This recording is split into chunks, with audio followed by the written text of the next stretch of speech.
তো আপনারা দেখতে পাচ্তেছেন চট্টগ্রামের এখন অবস্থা কীরকম ভয়াবহ। পুলিশ এখানে উপস্থিত হয়েছে, পুলিশ কীভাবে মারধর করতেছে আপনারা দেখতে পারতেছেন। চট্টগ্রামের কি পরিস্থিতি, খুব ভয়াবহ অবস্থা। কিন্তু এইমাত্র পাওয়া নিউজ এটা, আপনারা দ্রুত এই নিউজটা শেয়ার করুন সবাইকে দেখার জন্য। দেখতে পারতেছেন ভাই, এখানে পুলিশ হাজার হাজার পুলিশ এখানে উপস্থিত হয়েছেন। পুলিশগুলো তাদেরকে ধরে পিটাইতেছে, লাঠি দিয়ে পিটাইতেছে এবং গাড়িতে উঠাইতেছে। আপনারা দেখতে পারতেছেন এখানকার পরিস্থিতি কিন্তু এখন খুব ভয়াবহ অবস্থা চলতেছে। গতকাল থেকে এখন পর্যন্ত চট্টগ্রামের অবস্থা খুব ভয়াবহ।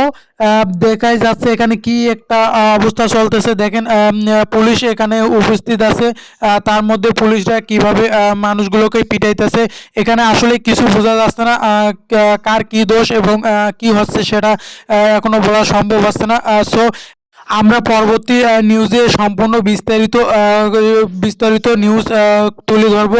এখানে আসলে কি সমস্যাটা কি হয়েছে, কিসের জন্য এরকম করতেছে পুলিশরা, এভাবে কেন মারতেছে ওদেরকে, আমরা পরবর্তী নিউজে আপনাদের কাছে তুলে ধরবো। আসলে এখানকার পরিস্থিতিটা এখন খুব ভয়াবহ, তাই এখানেও তাদের সাথে কথা বলা খুব ঝুঁকি হবে। তাই পরবর্তী ভিডিও দেখার জন্য আপনারা পেজ এবং যদি ফেসবুক পেজ থেকে দেখে থাকেন ফেসবুক পেজটা ফলো করে রাখুন। আর যদি আপনার ইউটিউব থেকে দেখেন ইউটিউব চ্যানেলটা সাবস্ক্রাইব করে সাথে থাকুন।